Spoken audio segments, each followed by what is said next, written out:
3 3 dimensional figures എന്ന് പറയുന്നത് first ഫിഗറിനെ നമ്മൾ വിളിക്കുന്ന പേരാണ്, ഇതിൻ്റെ പേരാണ് ക്യൂബ്. ഇത് ക്യൂബ്, ഇത് നമ്മൾ ഏകദേശം സ്ക്വയറിൽ നിന്ന് രൂപം കൊള്ളുന്നതാണ്. നമുക്ക് എല്ലാ സൈഡും സ്ക്വയർ ആയിട്ടാണ് ഇരിക്കുന്നത്. രണ്ടാമത്തെ റെക്റ്റാങ്കിളിൽ നിന്ന് രൂപം കൊള്ളുന്ന ക്യൂബോയിഡ്, ക്യൂബോയിഡ് എന്നാണ് അതിൻ്റെ പേര്. തേർഡ് വൺ നമ്മുടെ സിലിണ്ടർ. ഓക്കെ, ഇതാണ് ആദ്യത്തെ 3 അത് ക്യൂബിനെ നോക്കാം. ക്യൂബിൽ നമുക്ക് വോളിയം പറയണം, കർവ്ഡ് സർഫസ് ഏരിയ അഥവാ ലാറ്ററൽ സർഫസ് ഏരിയ പറയണം, ദെൻ ടോട്ടൽ സർഫസ് ഏരിയ പറയണം. അപ്പോൾ ആദ്യം വോളിയത്തിനെ കുറിച്ച് പറയാം. ഇതിന്റെ വോളിയം എന്തായിരിക്കും? ഇതിന്റെ വോളിയം എന്ന് പറയുന്നത് ഒരു സ്ക്വയറിന്റെ വോളിയം എ സ്ക്വയറാണ്. അങ്ങനെ ഈ എ സ്ക്വയർ ഉള്ളത് നമുക്ക് അങ്ങോട്ട് പോകുന്നു. അതായത് എ സ്ക്വയറിനെ നമ്മൾ എത്ര വട്ടം കൂട്ടണം? എ തവണ കൂട്ടണം. അതായത് ഈ ഒരു പോർഷന്റെ ഏരിയ എന്ന് പറയുന്നത് എ സ്ക്വയർ ആണ്. ആ എ സ്ക്വയർ എ തവണ അങ്ങോട്ട് പോകുന്നുണ്ട്. സോ അതിനർത്ഥം നമ്മൾ എന്താ, എ സ്ക്വയറിനെ എത്ര തവണ കൂട്ടുക? എ തവണ കൂട്ടുക, അഥവാ എയുടെ ക്യൂബ് എടുക്കുക. സോ വോളിയം എന്ന് പറയുന്നത് എ ക്യൂബ്. അതിങ്ങനെ വന്നെന്നാണ് ഞാൻ പറഞ്ഞത്.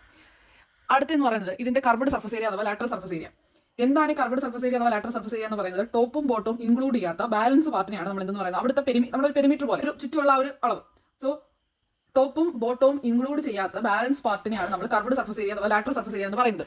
അപ്പോൾ ഈ ഒരു ക്യൂബിനെ നോക്കുക, അതിൽ ടോപ്പും ബോട്ടവും ഒരു സ്ക്വയർ, അതിനെ ഒഴിവാക്കുക. സോ ബാലൻസ് പാർട്ടാണ് നമ്മൾ കർവ്ഡ് സർഫസ് ഏരിയ എന്ന് പറയുന്നത്. സോ അങ്ങനെ കണ്ടുപിടിക്കും. ഒരു സൈഡ് എന്ന് പറയുന്നത് നോക്കി, മേളിലും താഴെ ഞാൻ എടുത്ത് കളഞ്ഞു, ബാക്കി നമ്മൾ ചുറ്റുമുള്ള നോക്കുകയാണ്. അപ്പൊ എങ്ങനെയുണ്ട്? ഒരു 4 തവണ എ സ്ക്വയർ കാണാൻ പറ്റും. അതായത് ഇതൊരു എ സ്ക്വയർ, ഇതൊരു എ സ്ക്വയർ, ഇതൊരു എ സ്ക്വയർ, ബാക്കിൽ ഒരു എ സ്ക്വയർ ആണ്. 4 തവണ എ സ്ക്വയർ ആണ് അതിനെ കൂട്ടുക, അതായത് 4 എ സ്ക്വയർ. സോ അതാണ് എന്ന് പറയുന്നത് നമ്മുടെ കർവ്ഡ് സർഫസ് ഏരിയ അഥവാ lateral surface area 4 A square ആണ്. ഇനി ടോട്ടൽ സർഫസ് ഏരിയ എന്താ? കർവ്ഡ് സർഫസ് ഏരിയ ഒക്കെ ഓൾറെഡി ഉണ്ട്, അതിലൂടെ ടോപ്പും ബോട്ടവും കൂടെ ആഡ് ചെയ്താൽ ടോട്ടൽ സർഫസ് ഏരിയ വരും. ഈ ടോട്ടൽ സർഫസ് ഏരിയയിൽ നിന്നും ടോപ്പും ബോട്ടവും എക്സ്ക്ലൂഡ് ചെയ്യുന്നതാണ് കർവ്ഡ് സർഫസ് ഏരിയ അഥവാ ലാറ്ററൽ സർഫസ് ഏരിയ. തിരിച്ചു പറഞ്ഞാൽ കർവ്ഡ് സർഫസ് ഏരിയ അഥവാ ലാറ്ററൽ സർഫസ് ഏരിയയുടെ കൂടെ ടോപ്പിന്റെയും ബോട്ടത്തിന്റെയും കൂടെ ഏരിയ കൂട്ടി കഴിഞ്ഞാൽ നമുക്ക് എന്ത് കിട്ടും? ടോട്ടൽ സർഫസ് ഏരിയ കിട്ടും. സോ നമുക്ക് ബാക്കിയുള്ള സർഫസിലെ ഏരിയ നമുക്ക് കിട്ടി. സർഫസിലുള്ള ഏരിയ ആണ്, ചുറ്റുമുള്ള ആ ഒരു സർഫസിലുള്ള ഏരിയ. അപ്പോൾ ആ ചുറ്റുമുള്ള സർഫസിലെ ഏരിയ കിട്ടി. മുകളിലും താഴെയും കൂടെ കൂട്ടുക. അതായത് 4 എ സ്ക്വയർ ഓൾറെഡി ഉണ്ട്, മുകളിലും താഴെയായിട്ട് വീണ്ടും എ സ്ക്വയർ ഉണ്ട്. So 4 A square plus A square plus A square, അതായത് 6 എ സ്ക്വയർ. ഓക്കെ, വന്നത് എങ്ങനെയാണ്? അടുത്തെന്ന് പറഞ്ഞാൽ ക്യൂബോയിഡ് ആണ്. ക്യൂബോയിഡ് ഏകദേശം ഒരു സ്ക്വയറിനെ, അതായത് ക്യൂബ് എന്ന് പറയുമ്പോൾ അത് ഏകദേശം ഒരു സ്ക്വയറിൽ നിന്ന് രൂപപ്പെട്ടതാണ്. ക്യൂബോയിഡ് റെക്റ്റാങ്കിളിൽ നിന്ന് രൂപപ്പെട്ടതാണ്. സോ അതുകൊണ്ട് തന്നെ ഇതിന് ഈ പാർട്ട് അഥവാ ഇങ്ങനെ പോകുന്ന ലെങ്ത് എന്നും ഇവിടെ പോകുന്ന ബ്രെഡ്ത്ത് എന്നും ഇതിന്റെ ഉയരത്തിനെ ഞാൻ എച്ച് എന്നുമാണ് വിളിക്കുന്നത്. സോ ഇത് ലെങ്ത്, ഇങ്ങോട്ട് പോകുന്നത് ബ്രെഡ്ത്ത്, മേളിലോട്ട് പോകുന്നതിന്റെ ഉയരം, ഹൈറ്റ്. സോ ഇത് വെച്ച് ഇതിന്റെ വോളിയം പറയണം, കർവ്ഡ് സർഫസ് ഏരിയ പറയണം, ടോട്ടൽ സർഫസ് ഏരിയ പറയണം. വോളിയം എന്ന് പറയുന്നത് നോക്ക്, ഈ പാദം അടിഭാഗം നോക്കുമ്പോഴത്തേക്കും അവിടെ ഒരു റെക്റ്റാങ്കിൾ ആണ്. നമുക്ക് പാദം നോക്കി നമുക്ക് റെക്റ്റാങ്കിൾ ആണ് കാണാൻ പറ്റുന്നത്. ആ റെക്റ്റാങ്കിളിന്റെ ഏരിയ എന്താ? Length to breadth. അങ്ങനെ എത്ര റെക്റ്റാങ്കിൾ നമ്മൾ ആഡ് ചെയ്യണം? എച്ച് തവണ ആ എൽ ഇൻറ്റു ബി ആഡ് ചെയ്യുക, അഥവാ എൽ ബി എച്ച്. അതായത് താഴത്തതിന്റെ ഏരിയ എന്ന് പറയുന്നത് എൽ ഇൻറ്റു ബി ആണ്. അങ്ങനെ എച്ച് തവണ എൽ ഇൻറ്റു ബി ആഡ് ചെയ്യണം, അഥവാ എൽ ബി എച്ച്. അടുത്തതെന്ന് പറയുന്നത് ഇതിന്റെ കർവ്ഡ് സർഫസ് ഏരിയ എന്താണ്? കർവ്ഡ് സർഫസ് ഏരിയ എന്ന് പറയുന്നത് ടോപ്പും ബോട്ടം ഒഴിവാക്കുക ബാക്കിയുള്ളത്. ഇപ്പോൾ ടോപ്പും ബോട്ടം ഒഴിവാക്കിയ ബാക്കിയുള്ളത് എന്ത് വരും?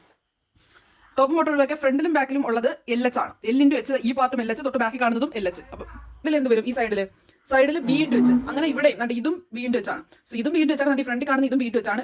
ഈ ഒരെണ്ണം ഈ കാണുന്നത് എൽ ഇൻറ്റു എച്ച് ആണ്, ബാക്കിലുള്ള എൽ ഇൻറ്റു എച്ച് ആണ്. അങ്ങനെ 2 തവണ എൽ ഇൻറ്റു എച്ചും 2 തവണ ബി ഇൻറ്റു എച്ചും. അതൊന്നും നമുക്ക് 2H കോമൺ എടുക്കാം. So 2H L plus B. Total surface area അറിയാമല്ലോ, കർവ്ഡ് സർഫസ് ഏരിയയുടെ കൂടെ മുകളിലത്തെ താഴത്തെ കൂടെ കൂട്ടുക. കർവ്ഡ് സർഫസ് ഏരിയ 2HL ഉം 2HB ഉണ്ട്. ഇനി 2 BL കൂടെ, മുകളിലും BL താഴെയും BL ആണ്. താഴെയും BL ആണ്, മുകളിലും ഒരു BL കൂടെ വരും. സോ അതുകൊണ്ട് തന്നെ എല്ലാത്തിനും 2 കോമൺ എടുത്താൽ 2 LB BH LH. അപ്പോൾ ഞാൻ സർക്കിളായിട്ട് പറഞ്ഞപ്പോൾ L B H പറഞ്ഞാൽ LB BH HL. Okay, LB BH HL. Cylinder നോക്കുമ്പോഴത്തേക്കും അതിന്റെ വോളിയം എന്ന് പറയുന്നത് പാദം നോക്കുക, അവിടെ ഒരു വൃത്തമാണുള്ളത്. അങ്ങനെ വൃത്തത്തിന്റെ ഏരിയ, അതായത് പൈ ആർ സ്ക്വയറിനെ എച്ച് തവണ ആഡ് ചെയ്യുക. സോ അതുകൊണ്ട് തന്നെ പൈ ആർ സ്ക്വയർ എച്ച്. ഇനി കർവ്ഡ് സർഫസ് ഏരിയ എന്ന് പറയുമ്പോഴത്തേക്കും താഴത്തെയും മുകളിലത്തെയും പാർട്ടുകളെ കളഞ്ഞിട്ട് ബാക്കിയുള്ള ഏരിയ. താഴത്തെയും മുകളിലത്തെയും പാർട്ട് കളഞ്ഞു കഴിഞ്ഞാൽ ബാക്കി ചുറ്റുമുള്ള ഏരിയ എന്താ? വൃത്തത്തിന്റെ ചുറ്റുമുള്ള അളവ്, അഥവാ പെരിമീറ്റർ എച്ച് തവണ ഉണ്ട്, അഥവാ 2πr എച്ച്. ഇനി ഇതിന്റെ എന്താണ് നമുക്ക് വേണ്ടത്? Total surface area. Total surface area already curved surface ഏരിയയുടെ കൂടെ മുകളിലത്തെയും താഴത്തെയും കൂടെ ഏരിയ കൂട്ടുക.